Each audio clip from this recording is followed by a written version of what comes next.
everyone, Joe here from ActionX. Welcome to What's in the Tube, where it's our show here where we review things in the world of television. Normally, we are doing these episode-by-episode reviews of currently on-air shows, which we are about to begin a brand new journey here, which is a little bit ceremonious. Here for What's in the Tube, we have officially hit our 5-year anniversary. Well, we've hit it a couple weeks ago, but we didn't have an on-air show at the time, so we didn't really fully celebrate, but now we've officially hit 5 years. And we are about to begin our 15th individual review series, which means that this is the 15th show we are reviewing episode by episode. And for me, when I was like, acknowledgement of it, we're like, oh, we're hitting it to number 15, which again, may not seem a lot, but again, we've produced over 600 episodes of What's in the Tube in general, that for me, I'm like, damn, we've done so much. So I was thinking, like, what do I want my 15th show to be? And I'm like, I wasn't trying to rush into it. I was like, I would have waited till like the next real thing I was even interested in. But then sometimes it's the power of this modern day social media connection where sometimes you get a trailer popped up on your YouTube feed, you watch it, and I'm like, I'm intrigued by this. And I'm like, as soon as I hear more about it, I'm like, I want to watch this. I want to review it. I want to get into it. Because today we are officially reviewing Matlock, which is the reboot of the original classic back in the 70s, 80s. I forgot what exact time frame it came out. I think it was the 80s. No, yeah, 80s and 90s. And I was very excited about this new journey. I was very excited to start this new show. Whether or not it gets more than one season, who the heck really knows? I'm just hoping for the moon here. But for me, I was very much intrigued by this prosperity of like, getting into things, getting into a whole new story, a whole new universe of these characters. Because for me, I'm always intrigued of learning new things. We've reviewed shows here primarily for me to learn new things. Like I reviewed Heels just for the sake of learning more about wrestling, about that professional, the scripted, right, like WWE and stuff like that. And would here like be more into like lawyers and court of law, and that's where I was like a little bit intrigued by how they were going to do this. How were they going to handle all the legal jargon? How were they going to do that? I was like very curious about that. And then like finally getting into things where like I start episode 1, I get through it, and I'm like, I'm sold. I'm in. I'm like, this is great. Like the characters here are all unique. They're all very much different from each other. They have a bit of a vibe going on here. There isn't anything that I don't like about it. And while I won't say this is a masterpiece, I definitely will say this is great. This is a great episode to tell it. This was a great pilot to watch. I was very much like, this did exactly everything a pilot needs to do, where like you're being hooked line and sinkered into the show. And for me, I'm very happy about that. I was very, very happy with the quality, with the characters, with the relationship, where the overall like structure is going to go, as well as teasing some of the longer going storylines and everything of the sort. I was just really intrigued by it. I was really into it. And not to mention our leading lady, Katie Bates, is just phenomenal. She's just like, she knows how to subvert expectations. She knows how to like make so many different layers of a character. And I'm just like, damn, she's just so good. And I've only watched her in The Office when they in the latter half of that show. And even then I was like, damn, I really like this character. Like she's just really fitting the bill over here, man. But yeah, but anyway, so for me, like I really thought this was a great show. I was very scared going into it, where like I didn't hear much about it on my social media feed. So I'm like, did this show even get the positivity? Maybe it was just like I haven't rushed into that corner yet in my circles. But for me, I was just like, I was scared. I was really much like, is this going to be a flop? And I was like, oh my God. Because I heard that this was Katie Bates' last show. This is her last project. This is the last thing she's ever going to do. Like, if the show gets canceled or whenever it ends, that's it. She's retired. And I'm like, it would be such a shame. And like, they got something here. They really, really do.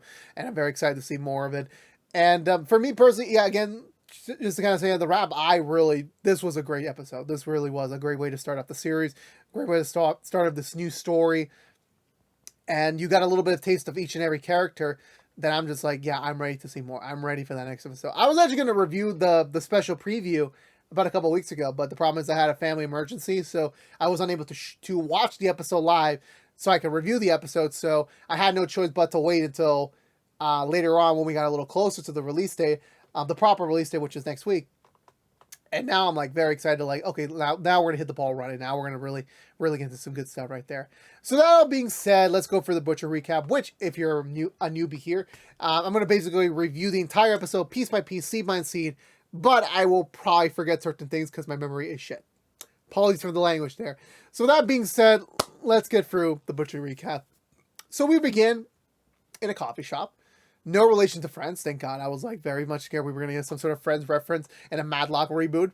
But no, we start off with a very over-pompous, very loud lawyer talking business, talking money to someone on the other end.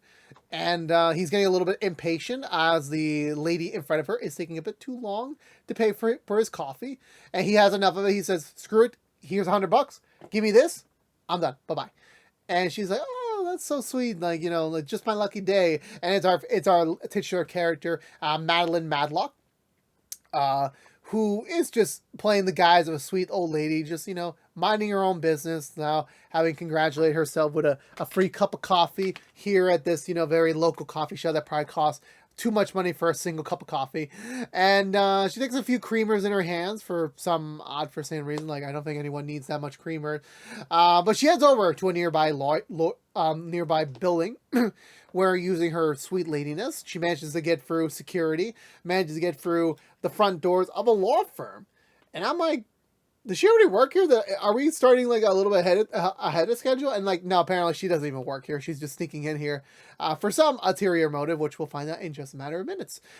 We head over to a big conference room where we see a senior partner as well as a bunch of the other lawyers joshing around by a recent Mets game they attended. And I'm just like, I forgot this episode was written 2 years ago when the Mets were sucking. But at the time of this recording, the Mets have actually made it to the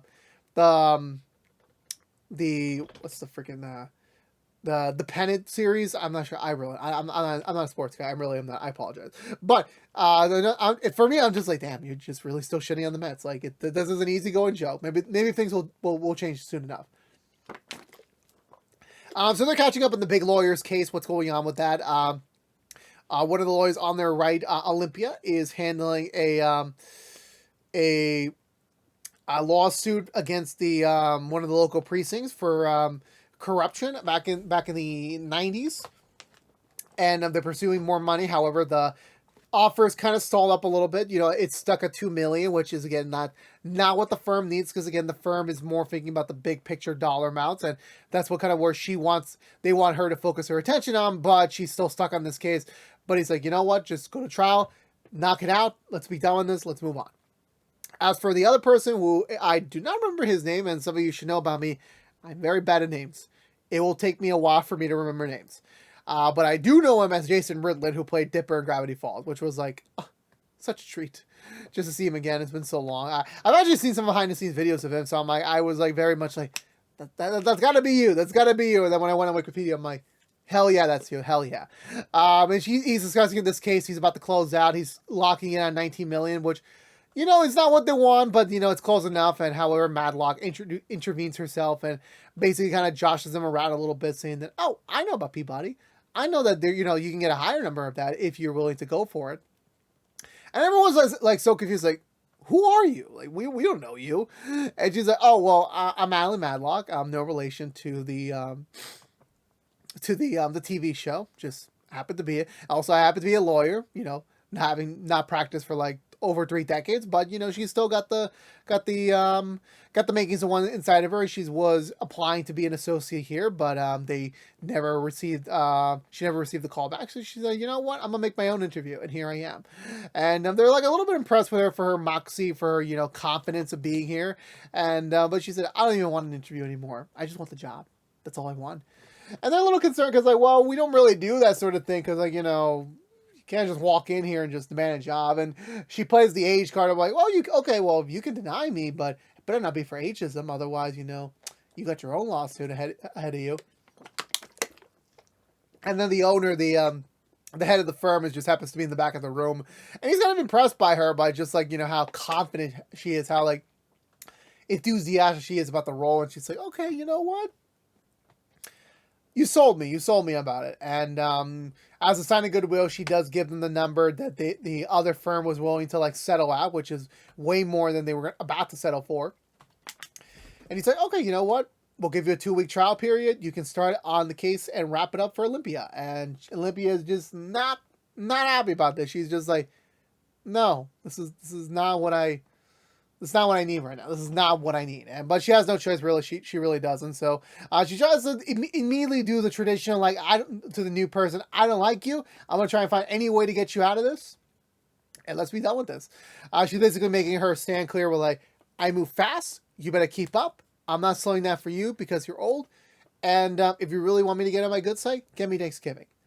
And she's even confused. Even I'm confused. Like, what the hell do you mean? Is that some sort of lawyer term or something like that?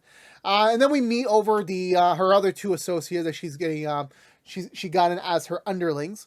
I do not know their names, but one of them I do know from Nancy Drew, which we reviewed back in the past. Leia Lewis, which I'm like, it's so weird to see her in a new character role again. And but again, because for me, I just instantly remember her last character. But again, she's still got that sass in her. She's still got that, pessimistic view about her. And I'm just like, you sell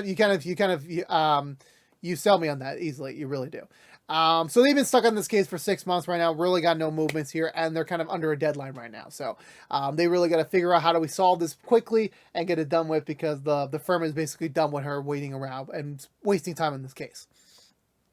While Leia Lewis's character does not support Matlock being here and decides to immediately, dip out and do something else, the other junior associate does give her the grand tour of their offices, giving her the know-how, filling her in, and not just on the case, but also on the gossip. For context reason, the case revolves around a man who was falsely imprisoned for a crime he did not commit. Even though he did briefly provide a confession, which was under duress, it was still not enough to basically get an easy settlement. So now they're going to go to trial for this. And sadly, Olympia's team was not able to find any credible ammo to assist them in the settlement. So now they're kind of leaning more towards to going to court because they don't have anything else to work with. And the other thing is that Olympia and the other senior partner, who is portrayed by well, not senior partner, one of the other higher up lawyers, played by Jason Ridley, they're married and they're in the process of getting a divorce. And on top of that, his father is the head of the firm. So I'm like, a lot of family, like a lot of inter-family stuff happening in this one little firm. It's funny to see that.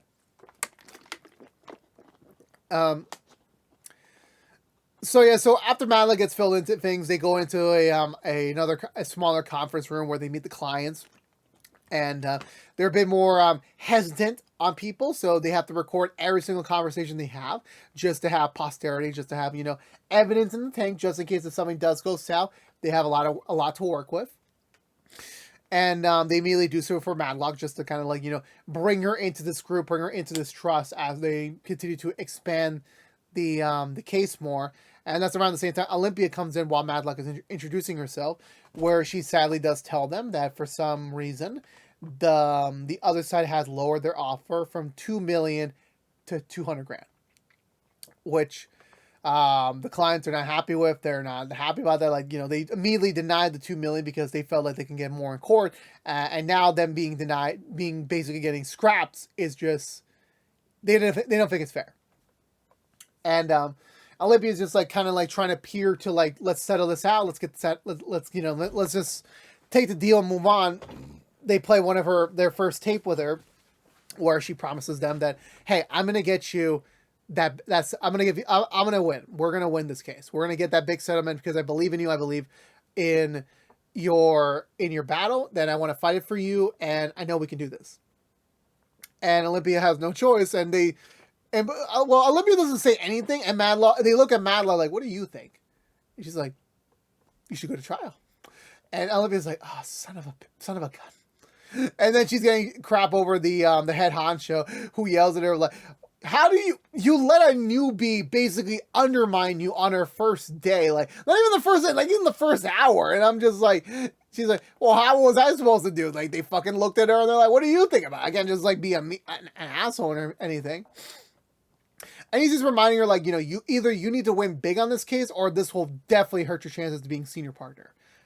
And also he's reminding her that, you know, like, again, like, you know, we may be related by family for now, but, you know, just letting you know, like, when the divorce does go through, I will still look at you as my daughter-in-law. So do not worry, no matter what happens. Which honestly is kind of sweet. He's a very sweet man. Meanwhile, the rest of the team are basically now worried about what the heck are they going to do. They kind of fill in on Matlock what their kind of only real evidence they have right now. Their only real lead is that there is this former prostitute who may know the prostitute who might be able to ID a crime that was related to the serial killer at the time, which this specific incident happened after the guy who got arrested supposedly for it occurred. So that could actually just deny the fact that no, he was still out there while this other guy was in prison for this action. So that's kind of their only lead on it. So they head over to the apartment. Matlock uses her charms to win her over, to kind of get on her nice side, trying to get more information as possible. Because sadly, the painting does not reveal much real credible assistance, because it's just a blob. Not a blob, but it's just like an outline of a human with like orange like imbuing out of her, which apparently is a symbolic way of saying she was on drugs. However, Matlock peers this in another way, saying that we'll have you guys looked into prostitutes with drug problems back in that time frame, and they were like, no, which I'm like, would you not have noticed? Like, okay, I'm not gonna say anything about it because like I don't know really. I don't know what the real world thing is about it, but like, you had 6 months to do this, and you never once thought to like have a specific criteria about that. I mean, maybe I'm wrong. Maybe I don't know really. So they're able to get a little bit more out of her. There used to be this drug dealer, like Big Vinny or something like that, who used to have all these connections with all the prostitutes. So if anyone would know who that prostitute is, it would be him. So Matlock delivers the news to Olympia, and Olympia starts to get a little bit like, okay, you know what, you're not that much of a waste. You know, maybe there's some real potential for you here. So following that, so they go back on the topic of Thanksgiving, and apparently, with the two, on the verge of divorce, they're just trying to figure out who's going to get Thanksgiving with the kids. And, Matlock tries to get as much information out of him as he can, but however, sadly, she just gets caught in the middle of their domestic spat, as both of them are not peering off of not getting Thanksgiving. So definitely is a bit of a crucial moment between them right now. And after that, however, sadly, they do get an update at the last minute. Oh yeah, there was a thing I completely forgot to mention, that another thing that Matlock did to get the case, because one thing Olympia didn't want to do was to go to trial, because she had no way to actually level in what the jury's going to think about the whole case. So it was going to be difficult. So actually, Matlock pitched to her before the whole sketch artist thing to do a mock trial in the firm and see if they were able to like kind of feel the room of like how would it feel if, like, you know, what's a version of the trial could go at, what can they fix, what can they, you know, immediately throw out of it. So then from there, apparently, I want to say that there was this thing in the news where like police corruption never really existed. They're basically viewing it as a fluff piece to be used before the trial occurs so they can use it against them. So they're like basically screwed right now. So now they really have to fight in court for this. And the other thing is that they really need to find out who the prostitute is. Otherwise, they are not going to have an easy time with this case. So eventually the next morning they go over to a nearby prison, which is where this former drug dealer is being held at right now. Matlock now disguising herself as like, oh, I used to know you when you were a kid, and like, you know, but obviously I got older, I got worn out, like, you know, I can't believe you don't remember me, and using the guilt card against him, and like, oh no, I know who you are. I just took me a few seconds, and I'm like, damn. Even Matlock as a character is like, damn. She knows how to play it. So from there, she manages to get a little bit more info out of him.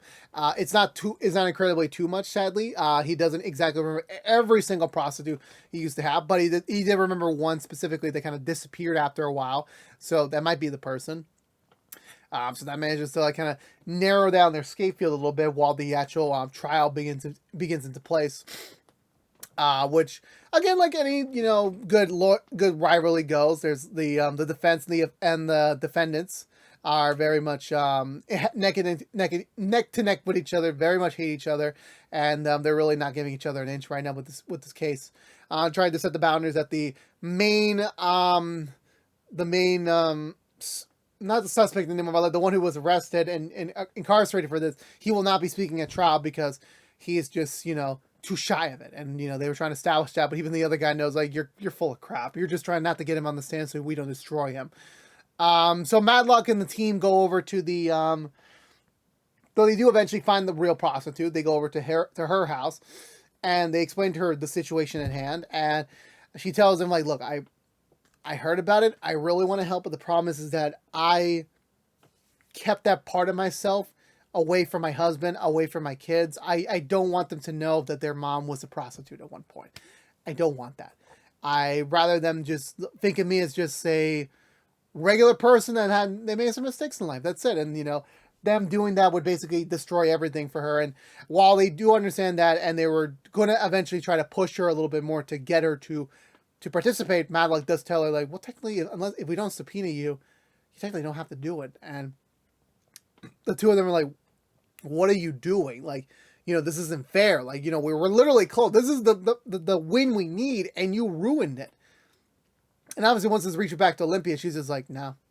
Now you made a big crucial mistake. Like, you know, this was the smoking gun. Now we need to do old-fashioned trial winning to, like, you know, get this case in our back. So it just made her day even more longer, and she just basically told Matlock, like once this case is over, you're basically done here. There's no real future for you here. So Matlock does get a little bit saddened by it, a little disappointed that, like, you know, she did that because she was a human being. She did care about the woman, but however, she did not see the firm's best interest, the case best interest at heart first thing, and she does admit that. So she's kind of, you know, up against the wall here. So she goes back again the next morning while they're continuing the case, and they're really dragging out a little bit, not putting the daughter on the stand, kind of like telling her side of the story, what was the after effects of the actual incarceration on her life, basically trying to get some sympathy points there. But meanwhile, Matlock goes to visit the woman again, and, you know, the woman again just trying to double down, like, I don't want to testify. I really don't. Like, I do want to help, but at the same time, I need to care about what I have right now. Like, you know, I feel sorry for him and his family, but, like, I need to focus on me and my family. And Matlock again goes back to the point where, like, she does understand, and she does bring up a little bit more where, like, yeah, well, I had a daughter, and I did everything I could for my daughter, and sadly, she died. And I don't have her anymore, but I will do whatever I can for my kids. But I also believe in doing what's right. And if there's a chance that somehow you can help out this man, get the justice he needs, then, you know, that could be the win they need. So she does mention to her, they're like, okay, well, there was a restaurant owner. He helped me out, and he did call 911. And she's like, okay, this might be something else we need that we don't really need to use your testimony. So meanwhile, while Olympia is kind of trying to wrap up the case on her end, trying to interrogate one of the officers from the precinct at the time, which again, this guy's a smug bastard. He's just like, I already know you're an asshole. You're just basically trying to cover yourself, but it is what it is, sadly. That's when Madeline comes through the door. She does tell her the news, like, yes, we did get something. While we don't have the confession of the prostitute, and we don't exactly have the original owner on the line, because, again, everything right now is just hearsay because, you know, anything can get falsified at the last minute. They do have an old recording, which the precinct didn't keep over, but the state server still did. So they managed to get it, and they play it, and it basically confirms that, yes, the police was aware what actually happened, but they opted not to look into it because they already considered the case closed. And the guy basically said, like, well, someone must have deleted it. I don't know. And he's like, damn, you got caught red-handed, motherfucker. And thankfully, the jury does vote right into the favor of the defendant. So the state now has to pay him $20 million, which again is a big one for everyone. Very great for the clients, very great for the firm. They still get a little pocket change from it. And it actually does solidify Matlock as a bit of a, you know, actual trust being built here. Actual trust. So we got one more scene with them, and Olympia is actually very impressed with Matlock. Just with, you know, even though she had some hiccups, you know, that there is still potential for her here. And that is, that's great. That was great for her to, like, to be able to get that. And, you know, well, there's still some growing pains, obviously. It's still not 1, 2, 3. And even Matlock kind of, like, you know, briefs, and I'm like, well, it's kind of obvious that, like, you wanted Thanksgiving weekend off. And it's like, maybe I was reading too much into it. Maybe you had a new boyfriend or something. But like, either way, like, maybe I'm just overthinking things. So Matlock heads out of the firm. Leah Lewis and the other junior lawyer wants to celebrate with her, like go get some beers, but like no, she's like, nah, I want to go home. I had a grandson to take care of. The grandma life never ends, even when you have a job again. So she takes the bus supposedly home. However, she gets off at an earlier stop and turns into a very not that sketchy alley, but it's just like a weird blockade of a street, and she gets greeted by a personal driver, which I'm like, wait a damn minute. So it turns out she's rich. She ain't broke. She ain't like struggling for money. No, she's wealthy. But why is she doing this? Why exactly? So she heads back home. She's greeted by her husband, which throughout the entire episode she was actually pivoting to everyone that her husband was dead, a cheater, put them in debt, didn't really care about them, and yeah, basically just like a no good buddy. But this guy just seems so sweet. He's just like such a sweet old man, just like caring, like loving, and like it's like what the heck was going on? And apparently this has all been a ruse to get Matlock into the firm. But for what exact reason? Well, the grandkid's actually real. Sadly, the daughter did pass away, his mom, and they're basically taking care of him. They're raising him. But apparently the whole reason why even he's in on it, like, oh no, like we made the whole LinkedIn profile for you. We called up some credentials, like, so we actually got you an in with the firm now that you're officially hired with them. And Matlock's like, no, that was all great. Everything's great now. So now we're in. It's gonna take some time to get what we need, but we're gonna do it. And I'm just like, damn, what is she really planning? And then they go into like the master study, where they look at the wall, and the guy's just reminding her, like, you don't have to do this if you don't want to. We could always back out. And she's like, no, we can't. Because we're finally in. We're got to earn their trust more, but we got to really get into it of who could have stopped the opioids crisis. Because their daughter passed away because of an opioid overdose.